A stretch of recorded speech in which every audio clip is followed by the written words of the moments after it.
exercise 2.7 11th sum. Shivamani is attending an interview for a job and the company gave 2 offers to him.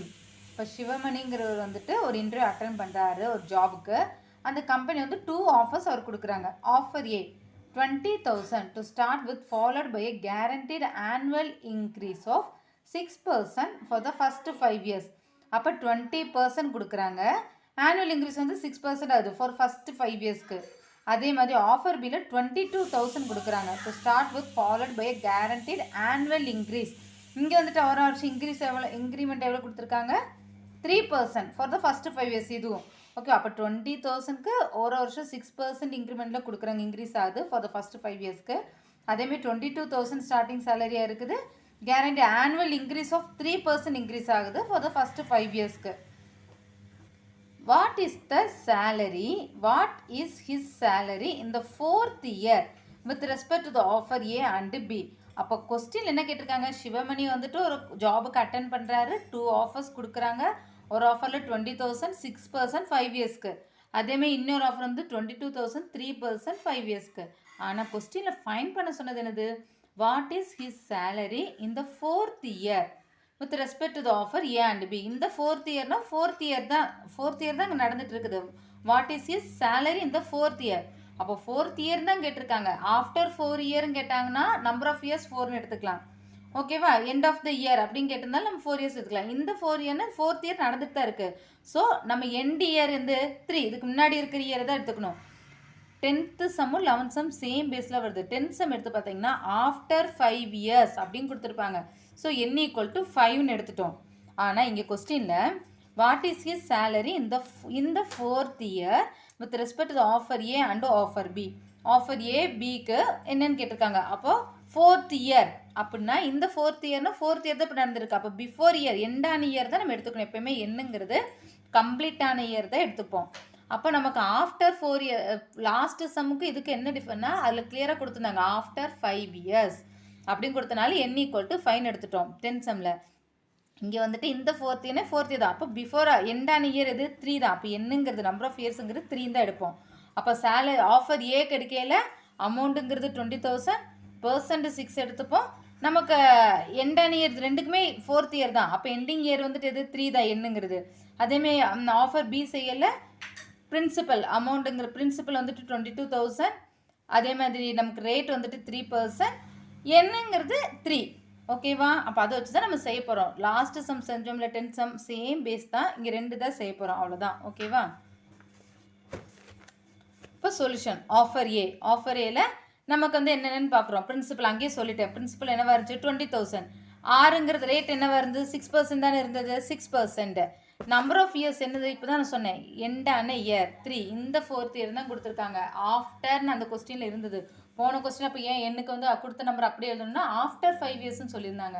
So 5 year அங்கே complete ஆகிடுச்சு. அதனால தான் n = 5. இது வந்து இந்த 4th இயர்னு கொடுத்துருக்காங்க. ஸோ கம்ப்ளீட்டான இயர்னா 3 தான். So n = 3. ஓகேவா, அது இதுக்கு டவுட் ஆகலைல்ல. Okay, done. இப்போ a = p × 1 + r/100 whole power n. பிங்கிறது பிரின்சிபல் 20,000 × 1 + ஆறுங்கிறது 6/100 ஹோல் பவர் 3.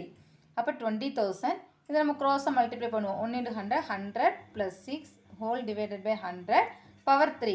அப்போ 20,000 100 + 6 106/100 ஹோல் பவர் 3. இப்போ நம்ம இது கேன்சலேஷன் பண்ணிக்கலாம். அப்படி இல்லாட்டி நம்ம டேரெக்டாகவே என்ன பண்ணலாம் 106 டிவைடட் பை 100ங்கும் போது என்னது 2 0 2 டிஜிட் தள்ளி பாயிண்ட் வைக்கணும். அப்போ 1.06ன்னு வரும். இது ஹோல் கியூப். இது 3 டைம்ஸ் மல்டிப்ளை பண்ணி எழுதிக்கலாம். நான் சிம்பிளிஃபை பண்ண கேன்சலேஷன் ஈஸியாக இருக்கனால இப்படி எடுத்திருக்கேன். அப்போ நமக்கு வந்துட்டு இப்போ 2 டேபிளை கேன்சல் பண்ணியிருக்கேன். 5 2s are 10 0. இது 5 2s are 10 3 2s are 6. அப்போ 53/50 ஹோல் பவர் 3ன்னு வரும். ஸோ 20,000 × 53/50 ஹோல் பவர் 3னா 53 3 டைம்ஸும் 53 டைம்ஸும் வரும். அப்போ 53 × 53 × 53 டிவைடட் பை 50 × 50 × 50ன்னு எழுதியாச்சு. இப்போ நமக்கு ஃபஸ்ட்டு என்ன பண்ணிக்கிறேன்னா சிம்பிளிஃபிகேஷன் ஒவ்வொருத்தவங்க ஒவ்வொரு இதில் பண்ணிக்கலாம். நான் பண்ணியிருக்கிறது இப்போ இங்கே என்ன பண்ணியிருக்கேன்னா ஃபஸ்ட்டு 0லாம் கேன்சல் பண்ணிட்டேன். இந்த 0க்கு இந்த 0, இந்த 0க்கு இந்த 0, இந்த 0க்கு இந்த 0 கேன்சல் ஆகிடுச்சு. அடுத்து பேலன்ஸ் இருக்கிறது எல்லாத்துலேயுமே 5 தான் இருக்குது. 5 × 5 × 5. அப்போ நமக்கு first 1 5s are 5, 20ங்கிறது 4 5s are 20. அடுத்து எது கேன்சலேஷன் ஆகாது. டினாமினேட்டரில் 5 × 5 தான் இருக்குது. ஸோ பேலன்ஸ் இருக்கிறது எல்லாம் எழுதியிருக்கோம். 4 × 53 × 53 × 53 whole divided by 5 5s are 25. இதெல்லாம் மல்டிப்ளை பண்ணி கிடைக்கல இந்த ஆன்சர் கிடைக்குது 5,95,508 டிவைடட் பை 25. இதை டிவைட் பண்ணல நமக்கு ஆன்சர் வந்துட்டு 23,820 கிடைக்குது. ஓகேவா? அப்போ அமௌண்ட் அதாவது ஆஃபர் ஏக்கான அமௌண்ட் வந்துட்டு எவ்வளோ கிடைக்குதுன்னா 23,820 ஆஃப்டர் 3 இயர்ஸ். தட் மீன்ஸ் இந்த 4th இயரில். ஓகேவா? அடுத்து ஆஃபர் பி, அதுக்கு என்ன இருந்துச்சு? பிரின்சிபல் வந்துட்டு 22,000 தான் இருந்துச்சு. கொஸ்டின் நம்ம பார்த்துட்டோம்ல, ஆறுங்கிறது 3% தான் இருந்துச்சு இல்லையா? 22,000 இது 3% தான் இருந்துச்சு. நம்பர் ஆஃப் இயர்ஸ் 3 தான் எடுக்கணும், எண்டிங் இயர். ஓகேவா? அப்போ n = 3. அப்போ a = p × 1 + r/100 whole power n. அதுக்குள்ளே வேல்யூவில் நீ கொடுக்கணும்.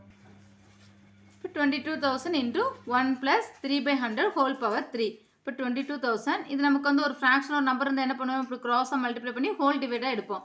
அப்போ 1 × 100 100 + 3 whole divided by 100 whole power 3. இப்போ 22,000 × 100 + 3 103 டிவைடட் பை 100 ஹோல் பவர் 3. இங்கே எது கேன்சலேஷன் ஆகாதுல, அப்படின்னா என்ன பண்ணிக்கலாம்? 3 டைம்ஸ் இதுவும் நியூமரேட்டர் 3 டைம்ஸ் டினாமினேட்டர் எழுதினா போதும். இப்போ 22,000 × 103 × 103 × 103 டிவைடட் பை 100 × 100 × 100. இப்போ இது கேன்சல் பண்ணிக்கிறோம். 2 0க்கு 2 0 கேன்சல் ஆகிடுச்சு. இங்கே ஒரு 0க்கு ஒரு 0 கேன்சல் ஆகிடுச்சு. பேலன்ஸ் எதுவும் கேன்சல் ஆகாது இல்லையா? வேணா இது கேன்சல் பண்ணிக்கலாம் 2 டேபிளில். நான் பண்ணலை, ஏன்னா 100,000 இருந்துச்சுன்னா நமக்கு மேலே இருக்கிறது மட்டும் மல்டிப்ளை பண்ணிவிட்டு டிவைட் பண்ணுறதுக்கு எத்தனை ஜீரோஸ் இருக்கோ அத்தனை டிஜிட் தள்ளி பாயிண்ட் வச்சா போதும். ஸோ அதனால் இது சிம்பிளிஃபை பண்ண வேண்டாம்னு அந்த 100 அப்படியே வச்சுட்டேன். ஓகே, அப்போ பேலன்ஸ் இருக்கிறது என்னது? 22 × 103 × 103 × 103 டிவைடட் பை 10 × 100ங்கிறது 1000. இப்போ மேலே இருக்கிறது எல்லாத்தையும் மல்டிப்ளை பண்ணல இந்த ஆன்சர் கிடைக்குது. இதில் டிவைடட் பை 1000 எத்தனை ஜீரோ வரும்? 1 2 3 ஜீரோஸ் இருக்குது.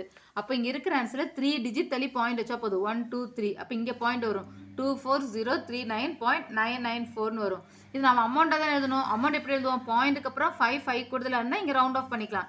அப்போ நமக்கு வந்துட்டு இங்கே 9 இருக்குது. ஸோ இங்கே 39ங்கிறது என்ன ஆகிடும்? 40 ஆகிடும். அப்போ 24,040 அமௌண்ட்டு அதான் இங்கே எழுதியிருக்கோம். Salary in offer A is 23,820. Salary in offer B is 24,040. So இதுதான் ஆன்சர். அப்போது 10th and 11th sum same.